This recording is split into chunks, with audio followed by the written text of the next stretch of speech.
Hello Internet, I'm Manny Viloria of onenegosyo.com. Tara, mag-online business na tayo. And trulyrichpinoy.com. Tara, mag-stock market na tayo. Today I'm going to show you how educators can make money online by using or making a tutorial about projectile motion, basic projectile motion for grade school students. No? So if you're a teacher who handles math classes, guess what? Kaya mo nang kumita online. So in a few minutes, I'll get started. No? Just set things up. Maaga naman po tayo ngayon.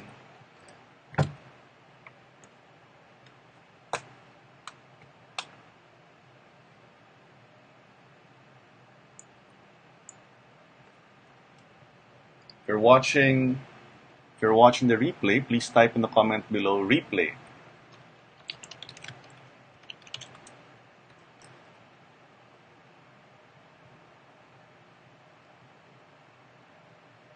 It's an early Sunday morning. Thank you for joining us.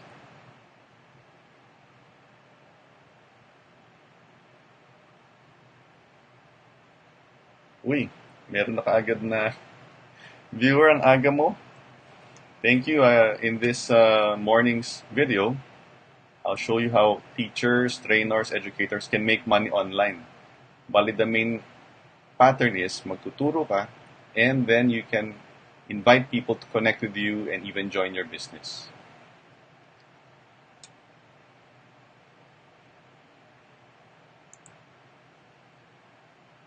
We'll start in about 2 minutes. 2 minutes, ha?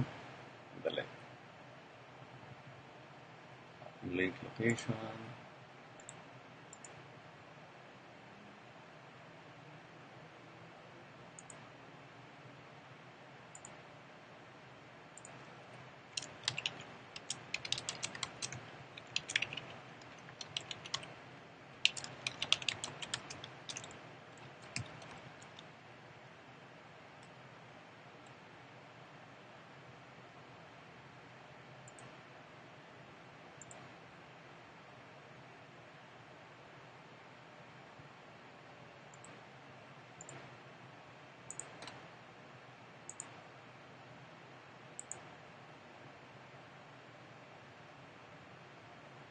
Hi, Ricardo Autida.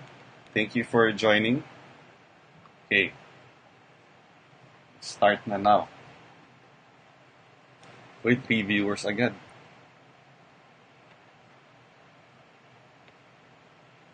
Does it appear on your screen there? Tingnan natin if it appears. Ayan.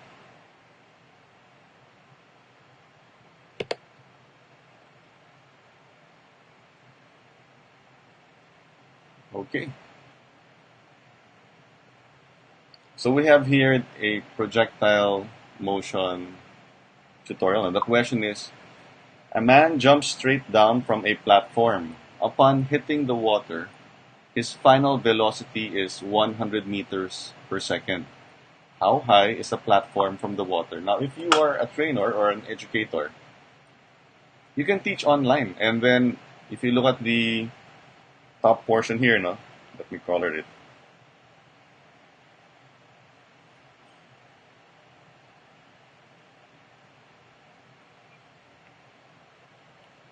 You see there, I'm able to put the website address, onenegosyo.com and trulyrichpinoy.com. So, if you are training using your iPad Pro, then you can easily promote any website na gusto mong i-promote, any business, no? So let's move on to the tutorial. So here, no, a man jumps straight down from a platform. Uy, thank you po sa likes. The question here is, how high is the platform from the water? Yung isang tip, kung ikaw isang estudyante, i-drawing mo para may visual effect. Okay? And then here, you have to remember this formula.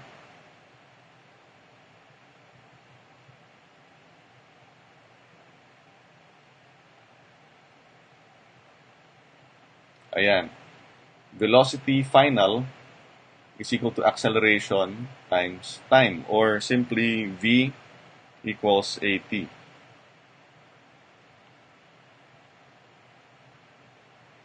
V equals AT. And then, we know that A, which is acceleration,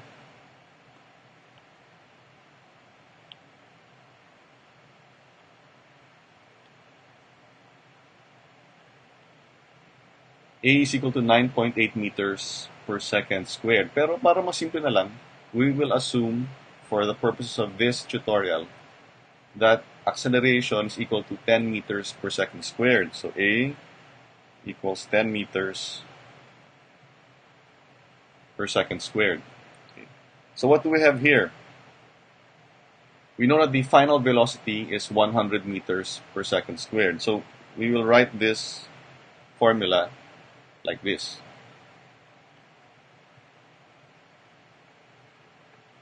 "100 meters per second is equal to A, which is 10 meters per second squared, times time, or t." Okay? Therefore, you can see that there is the letter M on one side on the left and the letter M on the right. We can cancel that out. You also see that on both the left side and the right side, you have second, or S. But on the right side, it's second squared. So you can remove the S on the left and one of the S's on the right. So if you were to rewrite this equation, ganito po yung magiging itsura.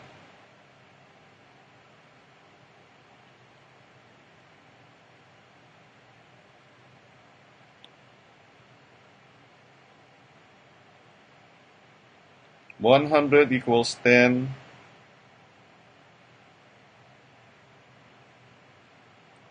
divided by S times t." So if you divide both sides by 10,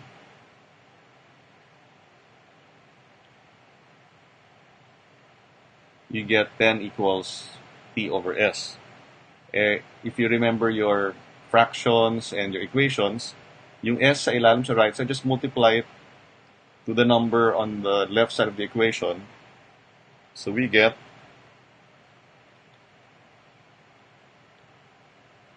S equals t, which means it took the diver 10 seconds to reach a final velocity of 100 meters per second. Okay, so let's just highlight that. Okay, at any point in time, pwede ka mag-iwan ng comments to ask questions kung bakit ganun yung computation so that we can help you out. So, the first step here is to find out how long, ilang seconds bago tumama yung diver sa tubig. Kasi given na 100 meters per second yung velocity niya when the diver hit the water, and given acceleration will be assumed to be 10 meters per second squared. So we know now it's 10 seconds. Pero yung tanong, how far did the diver drop?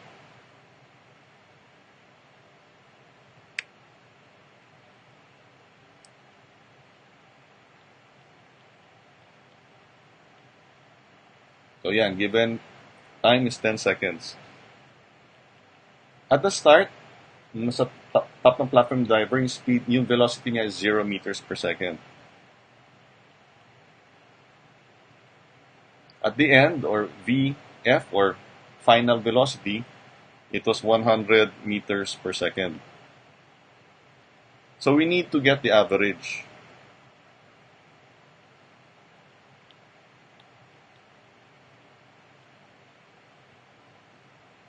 Ganito po, no? When you are solving, you put all of your numbers on one side and your notes on the other side. Maybe on the right side for your notes, on the left side for your computations.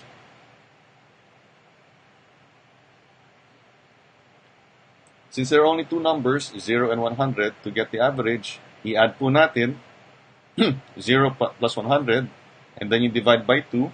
So that's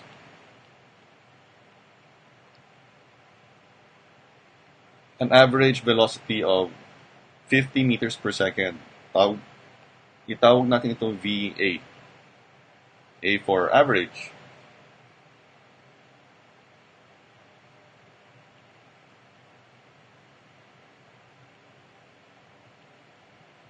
Then you have to memorize or remember this formula. Distance is equal to your average velocity times time. Highlight po natin yan. So, we know that the time is 10 seconds. We know that the average velocity is 50 meters per second.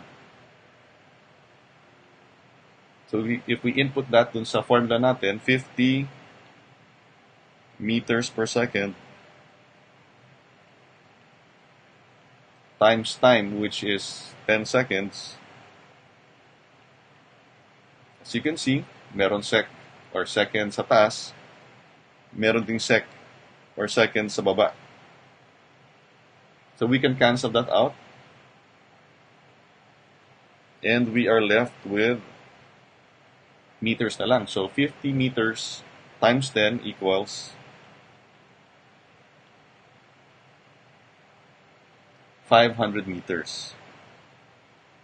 And that's the final answer to the question, how far was a diver from the water?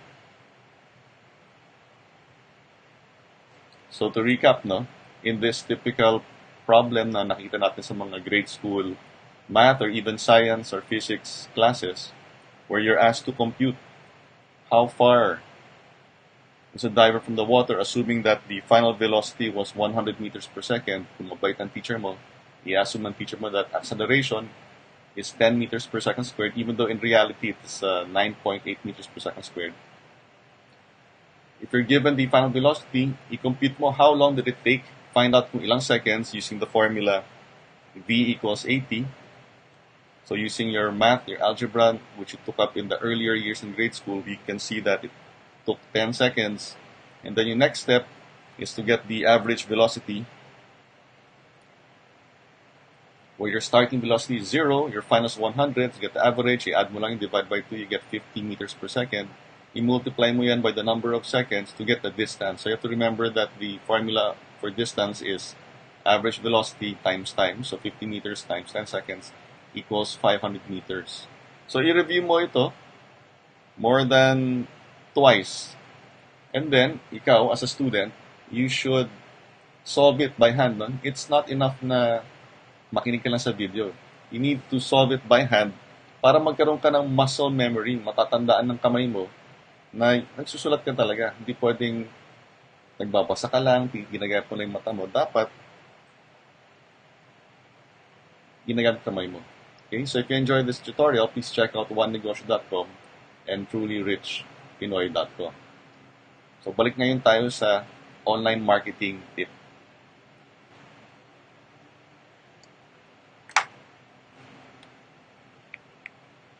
You're now shifting back. Ayan. So what did we learn there? Di bale, Ricardo, meron naman recording eh. So, pwede mong mapanood yung recording kapag mas mabilis na yung internet connection.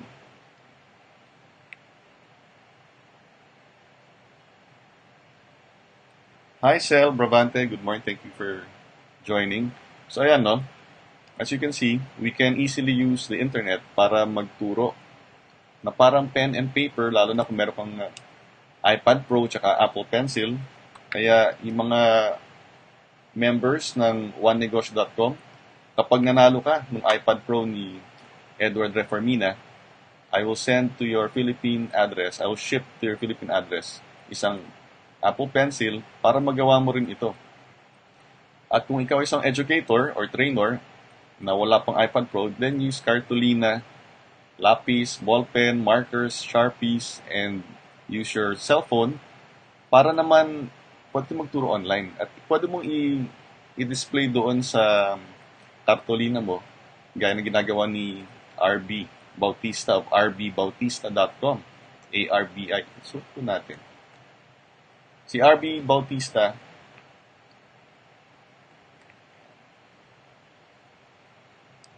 RB Bautista. Ayan.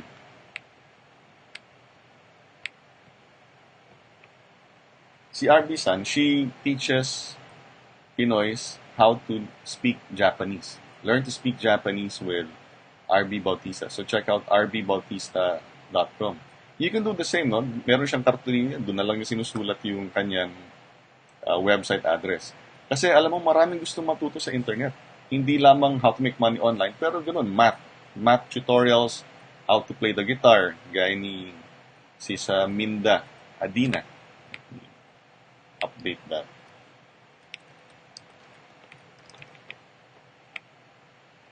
Ayan, si Sis Minda Adina. Sa mindaadina.com, meron siya mga guitar tutorials. Ikaw rin, pwede ka magturo. And at the same time, bukod sa nakakatulong ka, learn to promote also your website address, your blog, or your affiliate link. Kasi that's one way of getting supporters. No? When you help people first, gaya niya, nagturo ka muna, isi-share nila yan sa mga friends nila na nangangailangan din ng info na yon. And that will help make your URL or business go viral online. Okay? Tingnan natin.